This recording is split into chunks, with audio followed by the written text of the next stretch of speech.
Everybody's talking about how much damage we cause to the nuclear facilities, as though that's how we judge the success or failure of the war against Iran. But the most important results of the war against Iran that nobody is talking about have nothing to do with how much damage we cause to the nuclear facility. I want to go through 4 important results of the war with Iran that have far-reaching geopolitical implications. The most important one is coming at the end, so stick around to the end of the video. First, Hezbollah not joining the war. Hezbollah is, of course, the terrorist organization that has been governing South Lebanon for a very long time. They built up this arsenal before October 7th. They had 150,000 rockets pointed at Israel, and they were built over the course of decades by the Iranians in order to be a front with the Israelis, a gun pointed at Israel's head, essentially, just in case Israel would ever decide to attack Iran. The fact that Hezbollah refused to enter the war when they were called upon to do so by the Iranian supreme leader shows a complete breakdown of Iranian control over Hezbollah. It also shows that Hezbollah is so deterred that even when their Iranian patron was under attack and told them to attack, they refused to do so. That means that they are no longer a threat to Israel. So the complete and utter demise of Hezbollah was one very important result of the war with Iran. Another very important event that didn't take place in this war was Russia and China not joining into the war. Now, this is so important because both Russia and China have signed strategic partnerships with Iran over the last few years. The more recent one was Russia. In January 2025, the Russians signed a strategic partnership with Iran, and according to the Tehran Times, which is a government organ in English by the Iranians, the treaty is supposed to cover defense collaboration in addition to a number of other areas of economic collaboration and other things. But defense collaboration is meant to be part of the strategic partnership between Russia and Iran. And in 2021, Iran signed a strategic cooperation agreement with the Chinese Communist Party, with the Chinese government, that also included in that partnership security cooperation. And because of that, before Israel attacked Iran, and certainly before the Americans attacked Iran, there was a lot of speculation. People in the United States, in the political sphere, who were saying that there was a legitimate possibility that Russia and China would join the war on behalf of Iran, and it could escalate into World War III. This is what we heard from people like Tucker Carlson and Kurt Mills, a number of people who were counseling against America joining Israel's war against Iran, were warning, again, of Russia and China joining the hostilities. And the fact that neither Russia nor China joined the war has massive implications. Let me pull back the camera a bit and explain why. It's not just that they left Iran hanging.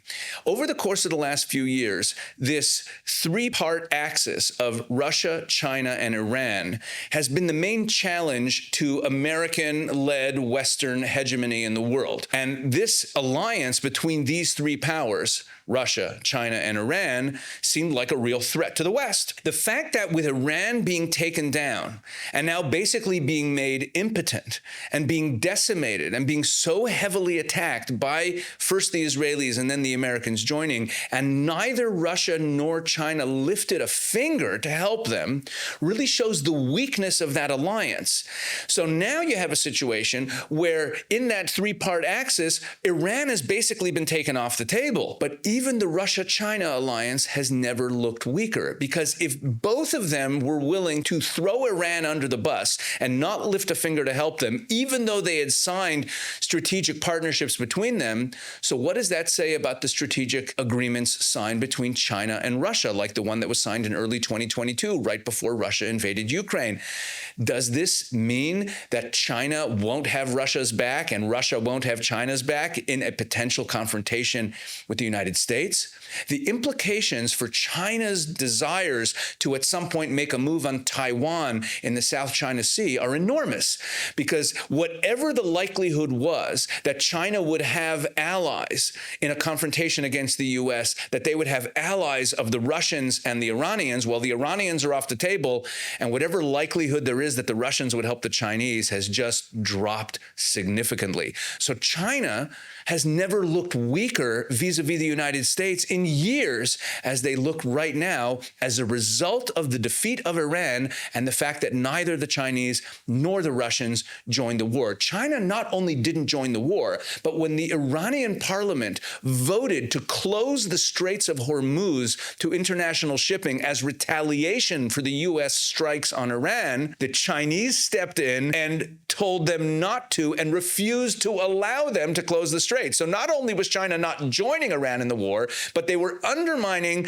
Iran's attempts to retaliate. So a complete breakdown of the Iran-Russia-China axis has major geopolitical implications. The United States' main adversary in the world is the Chinese Communist Party. The main struggle on the world stage that the entire world is really facing right now is that struggle between the United States and China in cooperation with the Russians and the Iranians. And right now, as a result of what was done to Iran, the United States' position vis-a-vis China has never been stronger. The last major implication of Israel's war with Iran, and it might be the most important, is that 2 days after Israel began its attacks on June 13th, Israel achieved full air dominance over the skies of Iran. And that meant that there was no longer any fear of any surface-to-air missiles. There was no longer any air defenses that could curtail the Israeli activities, and Israel controlled the skies over Tehran. In fact,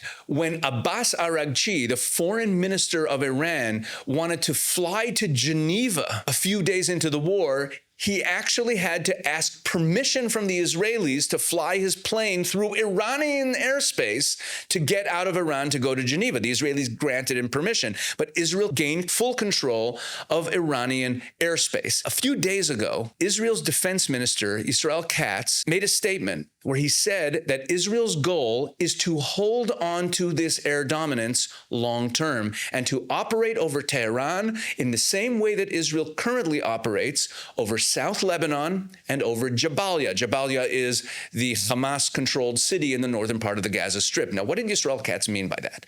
So a few months ago, when Israel finally defeated Hezbollah and a ceasefire was implemented there, Israel made it very clear, and this was part of the terms of the ceasefire, that if there was any activity that looked like Hezbollah was trying to rearm or rebuild their terrorist infrastructure, that Israel would have freedom of operation to take it out from the air. And Israel has done that. Ever since that ceasefire was signed, Israel still strikes in Lebanon when they see terrorist activity. And that's what Yisrael Katz was saying is going to now be the situation over the skies of Tehran. Let's add in that after the Assad regime in Syria fell last year, the Israelis destroyed all of the air defenses and the air force of the Syrian army. You might remember that Israel went on this massive bombing campaign to destroy all of these military assets in Syria.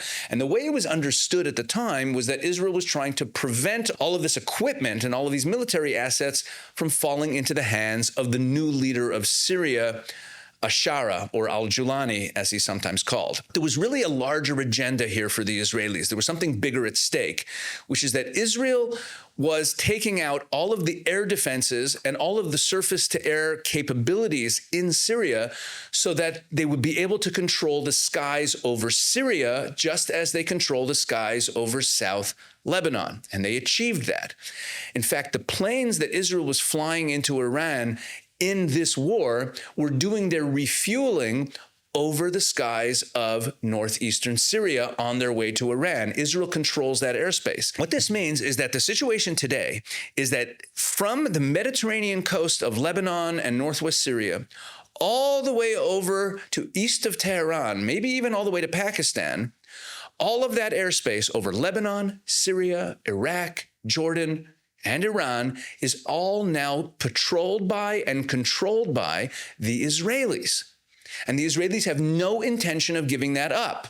And this is why I said at the beginning of this video that the extent of the damage to the nuclear facilities is actually not that important. Because when people start saying, oh, Iran is going to start rebuilding their ballistic missile capabilities, Iran is going to start rebuilding their air defenses, Iran is going to start rebuilding their nuclear facilities. No, they won't. because Israel controls the skies above Iran, just as the Israelis do in Lebanon, and just as the Israelis do in the northern part of the Gaza Strip, and I should add, just as the Israelis do in South Syria.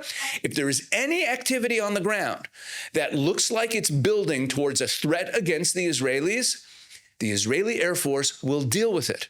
Israel has already bombed the roads leading to the destroyed or damaged nuclear facilities to prevent the Iranians from being able to access them to try to repair them. That's an example of the Israelis taking care of business from the air to prevent the reconstruction and the repair of the nuclear facilities, the ballistic missile capabilities, and the air defenses in Iran. This Israeli control of Iranian airspace marks a major geopolitical shift. What it means is that no longer is Israel only in Israel with hostile enemies around it that it has to have a plan for defense against. Israel now is in control of the security situation on the ground all across the Middle East.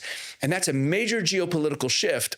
So just to sum up, in addition to taking out the nuclear facilities, which was very important, admittedly, the most important results of Israel's war with Iran that nobody is talking about is that Hezbollah basically no longer exists as a threat to Israel, that Russia and China did not enter the war and revealed to the world that their strategic partnerships are not worth the paper they're written on, which weakens both of them. In relation to the United States, the implications here for Taiwan are enormous. The chances that China makes a move on Taiwan are lower than they've ever been because of what's happened in Iran. And finally, Israel's control of the airspace over Iran and really over the entire Middle East, which has been an accomplishment since October 7th. These are the big changes that will bring peace to the Middle East and to the world for years to come, all as a result of the war against Iran.